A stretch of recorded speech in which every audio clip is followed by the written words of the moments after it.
Добър вечер, уважаеми дами и господа. Добре дошли на поредната премиера на издателско ателие АП. Поводът за нашата среща тази вечер е новата книга на един ваш съгражданин, талантливият писател Ванцети Василев. Нека го поздравим за така.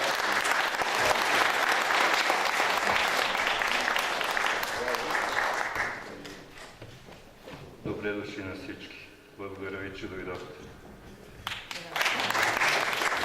Разбирате, че Ванцети се вълнува, защото не е толкова често му се е случвало през последните 20-на години да бъде сред приятели, съграждани, със студенти, защото много от вас знаят, че почти 1/3 от неговия живот е минал в емиграция. От 1988 година той напуска България и живее в Ню Йорк, но напускайки България не я забравя, тръгва с първата си книга, с ръкописа на първата си книга, който за съжаление не може тогава да издаде в България.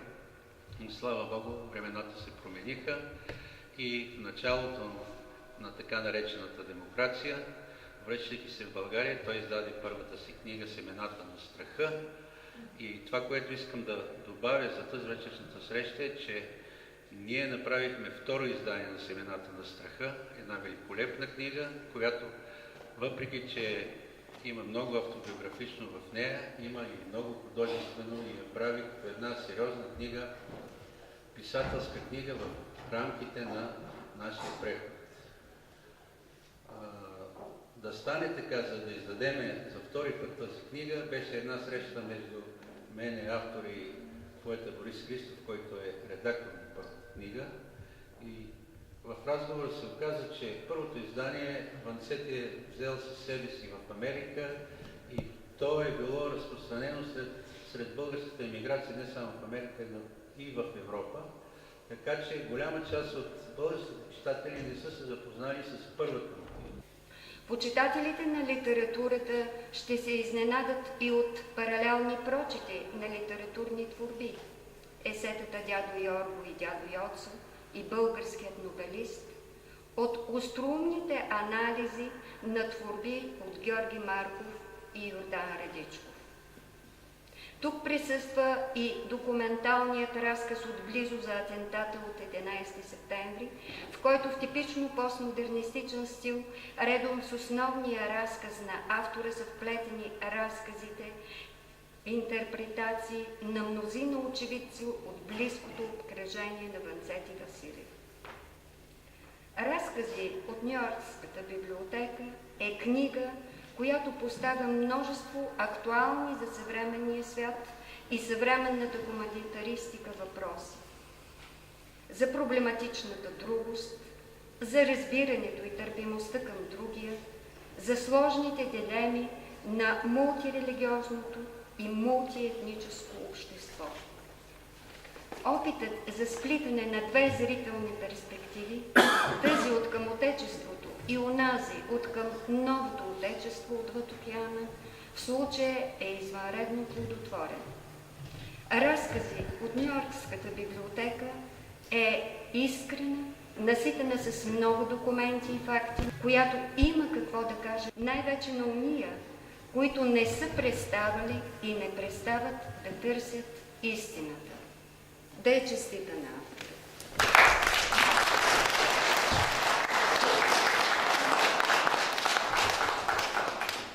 Благодаря на доцент Атанасова. Una cuculella che si era alzata, passa scampagnando patulera, come una papà fa guardare. Tu fa l'americano, americano, americano, sente me chi to papà, tu vivere l'amore, ma se bevi whisky e soda, poi ti sente disturba. Papà non rock and roll, tu gioca un baseball, baseball è per me, chi te ne dà la borsetta di mamma, tu fa l'americano, americano, americano, ma si naviga lì, se da me non c'è sta niente, ma ok, natura, tu fa l'americano.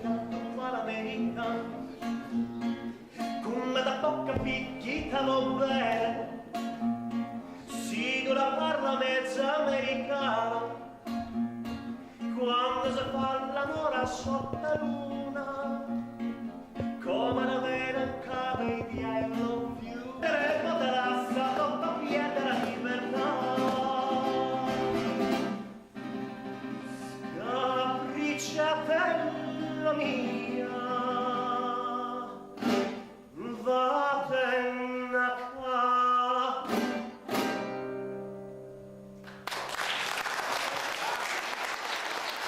Попитам, някой иска ли да вземе думата?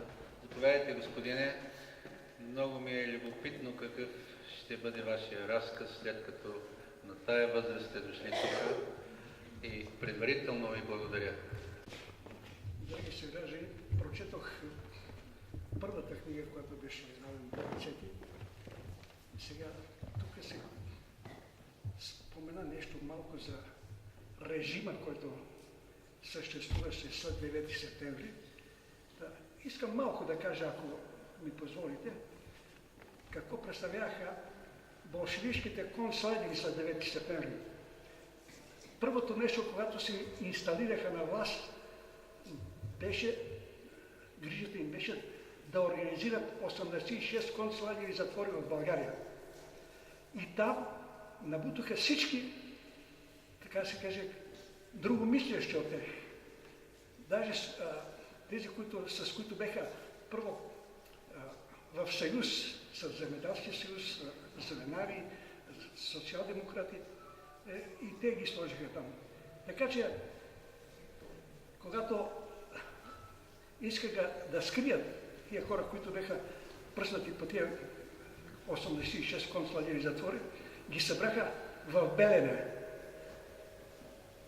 Там по едно време беха повече от 5000 души хора без съд, без присъда. Само за това, че не са мислили както болшевиките. Сега, за състава на хората. Имаше около 1500 земеделци на Никола Петковисти, както казаха. 100 души социал-демократи, около 600 души анархисти, троцкисти група, бранници, ратници, легионери, всички, които беха бивши офицери, бивши полицаи, бивши народни представители. Но най-зле се чувстваха там селяните, които ги докарваха.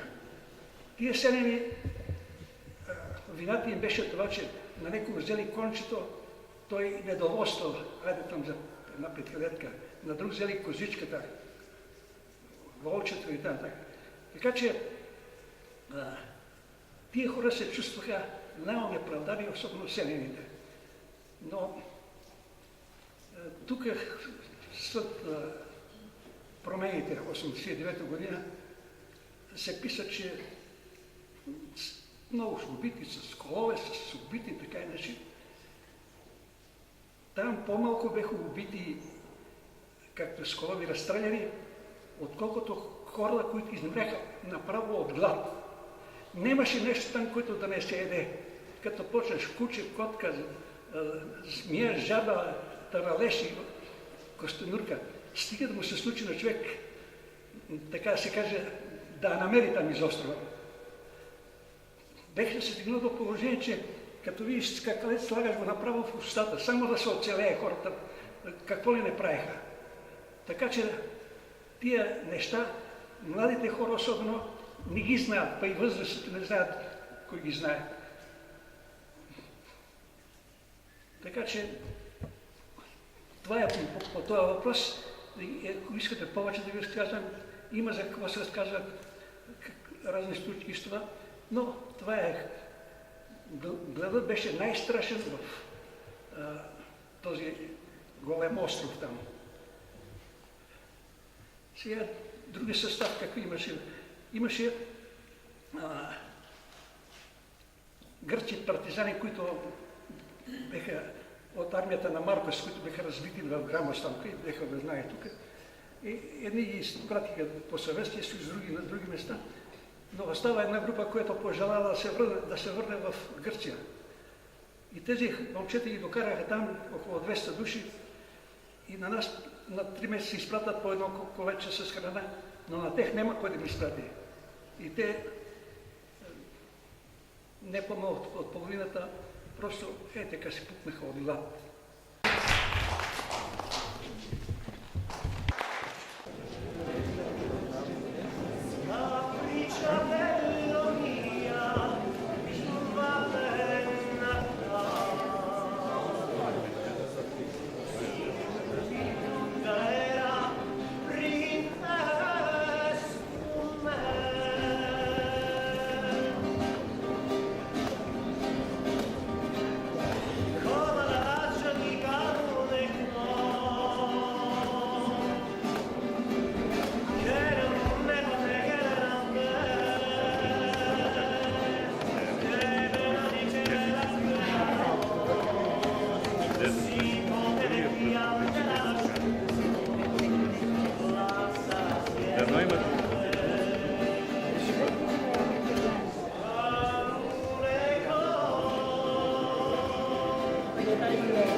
Ами кажи, Софче също обичам.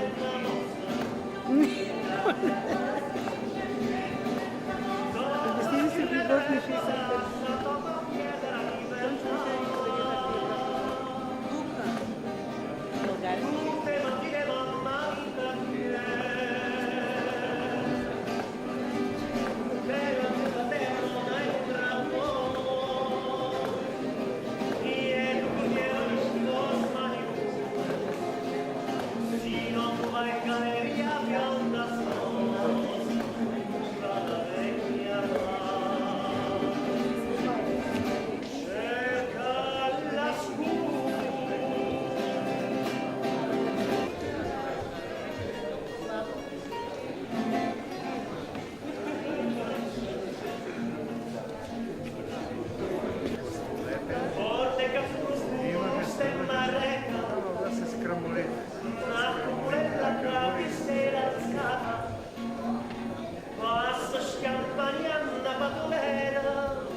Готови ли сте?